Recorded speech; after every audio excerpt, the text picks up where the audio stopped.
ভঠেলি আৰু গৰখীয়া সেৱা উদযাপন অনুষ্ঠানত এগৰাকী উদ্বোধক হিচাপে উপস্থিত থাকি আপোনাৰ কেনেকুৱা লাগিছে? সঁচাকৈয়ে মোৰ বহুতেই ভাল লাগিছে। মই আচলতে ভাৰতীয় সেনাবাহিনীত কাম কৰোঁ। মোৰ কৰ্ম হ'ল জম্মু কাশ্মীৰ শ্ৰীনগৰত। এই অঞ্চলৰ এই বাউসী উদয়পুৰৰ ৰাইজখিনি মোক বিচাৰিছে কি মানে গৰখীয়া সেৱা আগবঢ়োৱাৰ কাৰণে, মোক এটা ভৰি ধোৱাৰ কাৰণে এই বাচ্চাবিলাকক এই অনুষ্ঠানটোত মই আজি আগভাগ ল'লোঁ। সঁচাকৈ মোৰ খুবেই ভাল লাগিল। মোৰ আচলতে বহুত ভাগ্য ভাল। এই অঞ্চলত বহুত ডাঙৰ ডাঙৰ মানুহ আছে, আচলতে মোক কিনি নিব পৰা মানুহ আছে ইয়াত। গতিকে মোৰ নিচিনা অধম এজনক মাতি আনি এখেতসকলে মোক এই সুবিধাটো দিয়াৰ কাৰণে এই সমগ্ৰ মই বৰভাগ অঞ্চলৰে ৰাইজক এটা ধন্যবাদ জ্ঞাপন কৰিছোঁ, যাতে ভৱিষ্যতেও মই এনেকুৱা অনুষ্ঠানত আগভাগ ল'ব পাৰোঁ। ৰাইজে মোক বিচাৰিব। মঞ্চ মই গীত গাই ফুৰোঁ। মঞ্চ গীত গাই ফুৰাৰ লগতে বিভিন্ন অনুষ্ঠানত মোক অসমৰ মানুহখিনি মোক প্ৰায় মানুহে মোক বিচাৰিছে। মই অনুষ্ঠানবিলাকত মই আগভাগ লৈ আছোঁ। গতিকে এনেকুৱা মই আৰু ভৱিষ্যতে সুযোগ পাম বুলি মই আশা ৰাখি মই মোৰ বক্তব্য সামৰণি মাৰিছোঁ। ধন্যবাদ। জয় হিন্দ। আৰু গৰখীয়া সেৱা উদযাপন অনুষ্ঠানত আপুনি এজন উদ্বোধক হিচাপে উপস্থিত থাকি কেনেকুৱা লাগিছে? মনৰ অনুভৱ প্ৰকাশ কৰিব নেকি? সঁচাকৈ এই অনুষ্ঠানবিলাক মই নাপাওঁৱেই, মই বাহিৰত থাকোঁ। আপোনালোকে এই ৰাইজে মোক সকলোৱে জানে, মই জম্মু কাশ্মীৰ শ্ৰীনগৰত কৰ্মৰত হৈ আছোঁ, ভাৰতীয় সেনাবাহিনীত কাম কৰি আছোঁ। গতিকে এই অনুষ্ঠানটোত এখেতসকলে মোক নিমন্ত্ৰণ কৰিছে। সঁচাকৈয়ে মোৰ কাৰণে ভাগ্য বুলিয়ে ক'ব লাগিব। এনেকুৱা সুবিধা সকলোৱে নাপায়। গতিকে যিহেতু এই অনুষ্ঠানটোত মই এই সৰু সৰু বাচ্চাকেইটাৰ পৰা মই যাতে এটা আশীৰ্বাদ পাইছোঁ, সেইটোৱে মোৰ কাৰণে মানে মহত্বপূৰ্ণ কাম বুলি ভাবিব লাগিব। মই এইটোৱে নিজকে অৱগত কৰিছোঁ। মই বহুত ধন্য। মোৰ ভাগ্য বিৰাট ভাল। এই অনুষ্ঠানটোত যাতে আজি মই আহি এই অনুষ্ঠানটোত আগভাগ লৈছোঁ, এওঁলোকে যাতে মোক বিচাৰিছে, তাৰ কাৰণে মই এই অঞ্চলৰ ৰাইজখিনিক মই এটা বহুত শান্তি পাইছোঁ। এই শান্তিটোৱে যাতে মোৰ ভৱিষ্যত থাকি যায়, সেইটোৱে মই কামনা কৰিছোঁ। ধন্যবাদ। পৰৱৰ্তী পৰ্যায়ত পুনৰ আপোনাক লগ পাবলৈ চেষ্টা কৰিম। নিশ্চয়। উদযাপন কৰা ভঠেলি আৰু গৰখীয়া সেৱা উদযাপনৰ বিষয়ে আপুনি কি ক'ব? মোৰ কাৰণে বহুত সৌভাগ্য। আজি 26 বছৰ হ'ল ভঠেলি উৎসৱটো, কিন্তু 26 বছৰত মই আজি 5 বছৰে পাইছোঁ ইয়াৰ উৎসৱটো। এই 5 বছৰত গৰখীয়া আমাৰ 2-4জন হৈছিল, এতিয়া কিন্তু বহুত গৰখীয়া হয় ইয়াত। আৰু এই তাৰিখটো আমি বহাগৰ মাহটো পৰিলে এই তাৰিখটো আমাৰ কেতিয়া আহে সদায় মনত এইটো অনুভৱ হৈ থাকে। তাৰে কাৰণে এই ভঠেলি উৎসৱটোতে সদায় ভগৱানৰ ওচৰত প্ৰাৰ্থনা কৰিছোঁ, এটা আগকলৈকে আৰু বহুত ভাল হয় তাৰমানে বহলভাৱে হয়। তাতে বহুত বহল আৰু তাতে 2-4জন মানুহ আৰু আগুৱাই আহে আমাৰ এই ভঠেলি উৎসৱৰ কাৰণে। ধন্যবাদ। তাৰে কাৰণে এখান্তিকৈ মই মোৰ বক্তব্য সামৰিছোঁ। আপোনালোকৰ ইয়াত আয়োজন কৰা ভঠেলি আৰু গৰখীয়া সেৱা উদযাপন হয়, এই বিষয় লৈ আপুনি অসমৰ ৰাজ্যলৈ কি বাৰ্তা প্ৰেৰণ কৰে? মই এই বিষয় লৈ আমি এই ভঠেলি আৰু গৰখীয়া অনুষ্ঠানটো আজি 26 বছৰ ধৰি পালন কৰি আছোঁ। পালন কৰিছে ৰাইজে আমাক বহুত সহায় সহযোগিতা দি আছে। প্লাছ আমাৰ লগত যিখিনি মানুহে লাগি আছে, ওতঃপ্ৰোত মোৰ বন্ধুবৰ্গ এই গোটেইখিনি মানুহ লাগি আছে, তেখেতসকলৰ মই শলাগৰ আগবঢ়াইছোঁ। আৰু 2 নম্বৰতে আমাৰ যি অনুষ্ঠানটো আমি অনুক্ৰমে আমাৰ বাঢ়ি গৈ আছে, বা ৰাইজে আমাক বহুত ধৰণে সহযোগিতা কৰি আছে।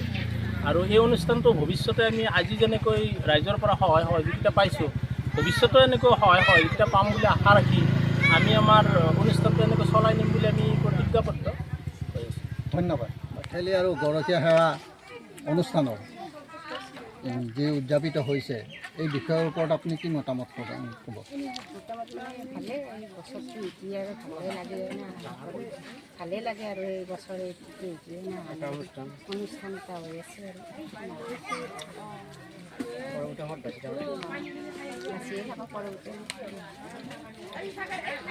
ঠিক আছে বাৰু।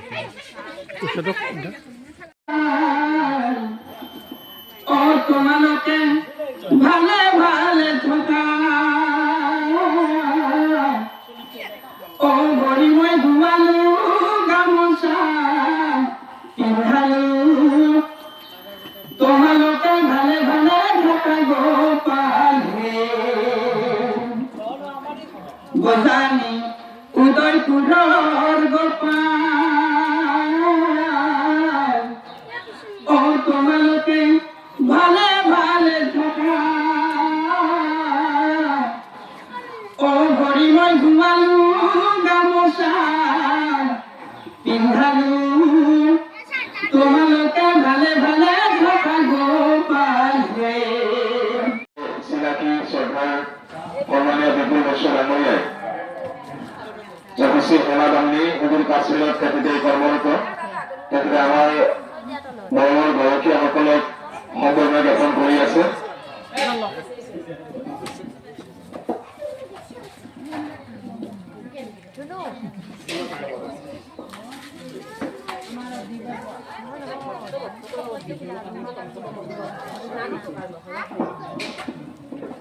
আজি এই গৰখীয়া অনুষ্ঠানটো আমাৰ এই গাঁৱৰ দহজনকৈ গৰখীয়াক আমি সেৱা জনাইছো। আশা ৰাখিছো এই গৰখীয়া সেৱা আমাৰ গাঁওবাসী তথা অঞ্চলৰ ৰাইজৰ সুসংগীত আনি দিব।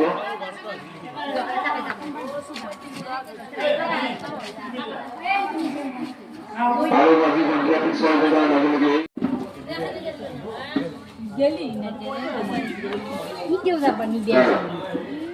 আমাৰ বাকী নতুন গৰখীয়া শিশুৰ গাঁথনি উৎসৱ উপলক্ষে যি আজি গৰখীয়া সেৱাৰ আয়োজন কৰা হৈছিলে, ইতিমধ্যে আমাৰ গৰখীয়াসকল আহি আমাৰ মাজত উপস্থিত হৈছে।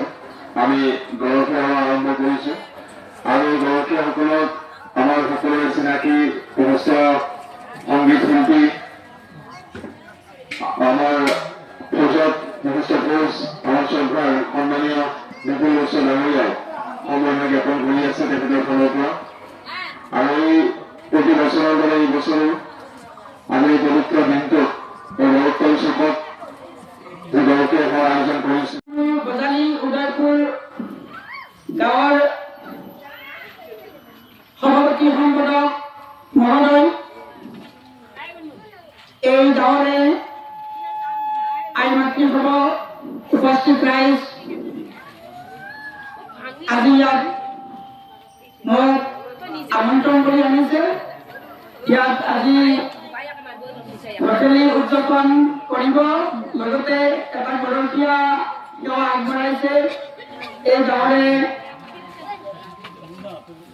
মানুহখিনি মোক ইয়াত মাতি আনি মোক যিটো এটা সন্মান দিলে, এই সন্মানটোত মই আচলতে নথৈ আনন্দিত।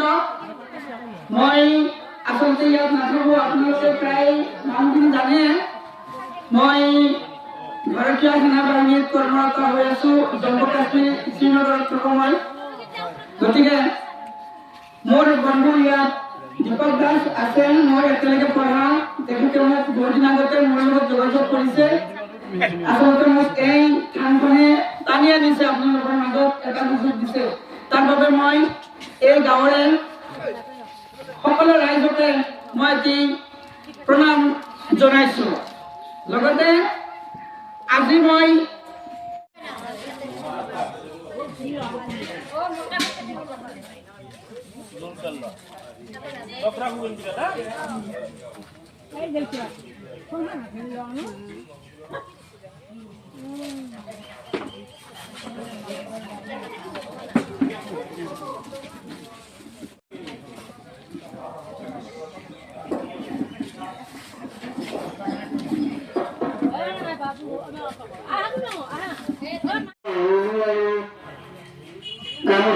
সম্বৰ্ধনা জ্ঞাপন কৰিছে বৈশ্য ডাঙৰীয়াই।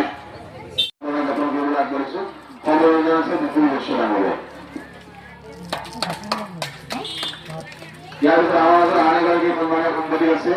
সময় নাই, মই সংগীতটো খুবেই ভাল পাওঁ। মই আপোনালোকৰ এই সন্মুখৰ হাইস্কুলত মই পঢ়ি গৈছিলোঁ, ইয়াত পঢ়িছিলোঁ মই। এটা সময়ত মই এইখিনিতে ঘূৰি ফুৰিছিলোঁ, প্ৰায় মানুহ মোক জানে। গতিকে মই সংগীতৰ লগত খুবেই জড়িত। মই মঞ্চ গীত গাই ফুৰোঁ। আজি মই এই গৰখীয়া গীতৰ কাৰণে মই এটি গীত এটি মই